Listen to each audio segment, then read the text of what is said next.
जब बकरे की गर्दन की नस और श्वास नली को काटा जाता है तो धीरे धीरे उसका खून बहने लगता है। वो चिल्लाता है, तड़पता है, लेकिन मरता नहीं है। इस समय पर कुछ विशेष दुआ पढ़ी जाती है।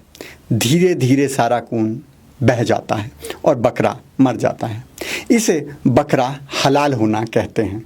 लेकिन हलाल पैरासीटामोल, हलाल फेयर एंड लवली, हलाल दूध और हलाल हवाई चप्पल क्या है? ये वो तरीका है जिससे काफिरों का धीरे धीरे खात्मा किया जाता है। अब योगी सरकार ने यूपी में हलाल को झटका दे दिया है। काल करे सो आज कर, आज करे सो अब, पल में परलय होएगी, वीडियो लाइक करेगा कब। हेलो और नमस्कार मित्रों। उधर दुनिया वर्ल्ड कप देखने में लगी थी, राजनेता मध्य प्रदेश चुनाव में लगे थे और इधर योगी जी खेल गए। उन्होंने उत्तर प्रदेश में हलाल सर्टिफिकेशन वाले खाद्य पदार्थों के बनाने, स्टोर करने और बिक्री पर रोक लगा दी है।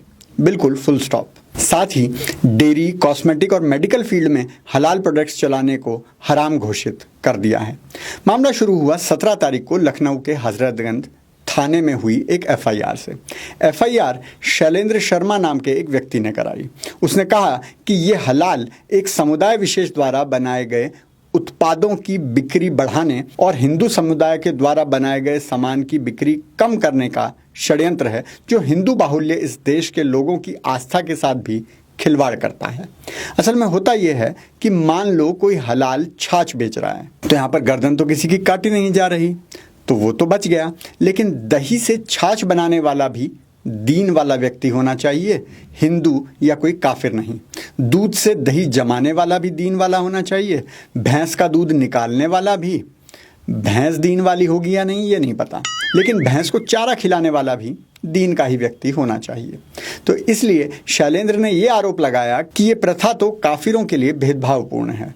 उन्होंने 4 संस्थानों का नाम लिखकर शिकायत की। चेन्नई की हलाल इंडिया प्राइवेट लिमिटेड, दिल्ली की जमीयत उलेमाए हिंद, मुंबई की जमीयत उलेमा महाराष्ट्र और मुंबई की ही हलाला काउंसिल ऑफ इंडिया, माफ़ कीजिएगा, हलाल काउंसिल ऑफ इंडिया।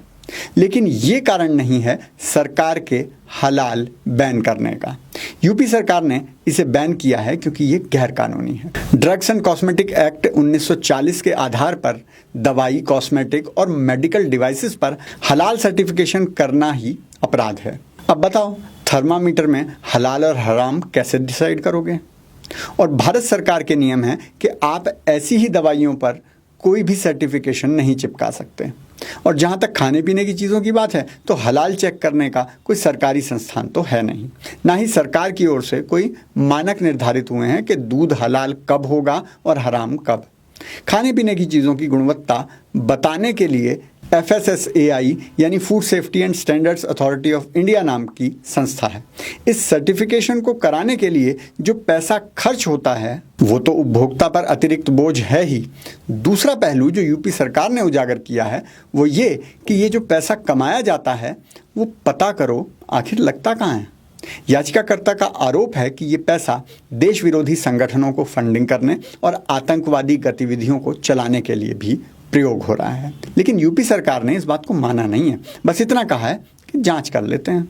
और मज़े की बात है कि देश में कोई हो हल्ला नहीं हो रहा, क्योंकि सब जानते हैं कि मध्य प्रदेश और राजस्थान में चुनाव हैं और ये बात ज़्यादा फैल गई तो कहीं वहाँ के लोग भी योगी जैसा मुख्यमंत्री ना मांगने लग जाएं। सेकुलर नेता भी या तो चुपचाप आंख बंद करके बैठे हैं या फिर अपने छुटभइये नेताओं से बयान दिलवा रहे हैं ताकि टोपी वालों को जवाब दे सकें कि हमने तो विरोध किया था।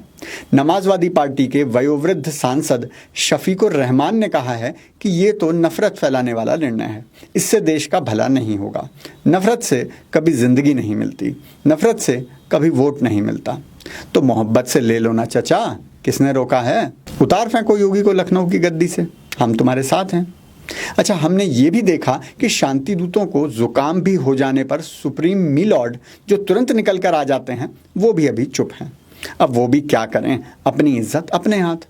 योगी जी का क्या भरोसा, मिलॉर्ड खारिज करें तो योगी जी कानून ले आएं। हलाल का साम्राज्य जितना हम सोच सकते हैं उससे कहीं बड़ा है। एक आंकड़े के अनुसार अकेले पूर्वांचल में ही हलाल का कारोबार 100 करोड़ से अधिक का है। तो सोचिए पूरे उत्तर प्रदेश में कितना होगा, पूरे देश में कितना होगा और पूरी दुनिया में कितना होगा। तो जो आप आश्चर्य करते हैं कि एक पंचर वाले को पुलिस पकड़ती है तो अदालत में बड़े बड़े वकीलों की लाइन कैसे लग जाती है, वो ये पैसा है। लव जिहाद के लिए मौलाना साहब अब्दुल को बाइक और तेल कहाँ से ला कर दे देते हैं, वो ये पैसा है। लैंड जिहाद करने के लिए किसी कॉलोनी में दुगने दाम पर जो मकान खरीदे जाते हैं, वो ये पैसा है। किसी बुढ़े हीरो की फ्लॉप फिल्म की कॉरपोरेट बुकिंग के नाम पर खुद टिकट खरीद कर उसकी फिल्म की 500 करोड़ की कमाई दिखाना, वो ये पैसा है। जितना बैन का फायदा होगा उससे ज़्यादा फायदा होगा जांच का। अच्छा, ये पैसा आतंकवादी गतिविधियों में अगर लिप्त पाया जाता है तो पूरे देश की राज्य सरकारों और केंद्र सरकार पर भी दबाव बनेगा हलाल को झटका देने का। मानस और मानुष में आज हम सुनेंगे अरण्यकांड दोहा संख्या 28 चौपाई संख्या 3। सीता जी के विलाप का कोई अंत नहीं था, लेकिन वो कहें भी तो किससे कहें। सोच रही हैं, विपति मोरी को प्रभु ही सुनावा, पुरोडास चह रासभ खावा, सीता के बिलाप सुन भारी, भय चराचर दीव दुखारी। मेरी इस विपत्ति के बारे में प्रभु को कौन सुनाए। यहाँ तो यज्ञ के अन्न को गधा खाने का प्रयास कर रहा है।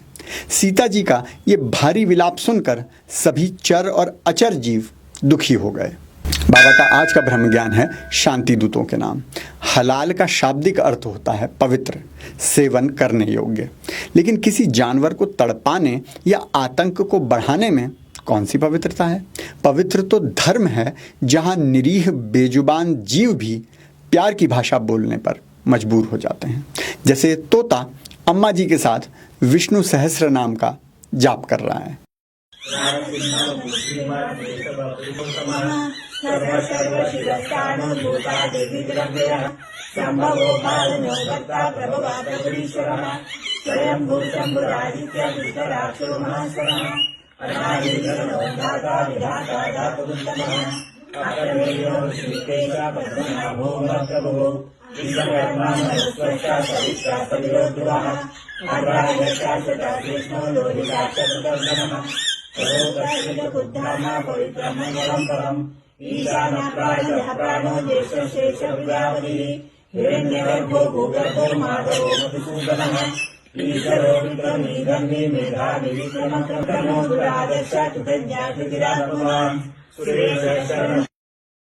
अगर आप भी हलाल को देश भर में बैन देखना चाहते हैं तो कृपया हमारे पेजेस को लाइक अवश्य करें, क्योंकि खुशियां बांटने से बढ़ती हैं।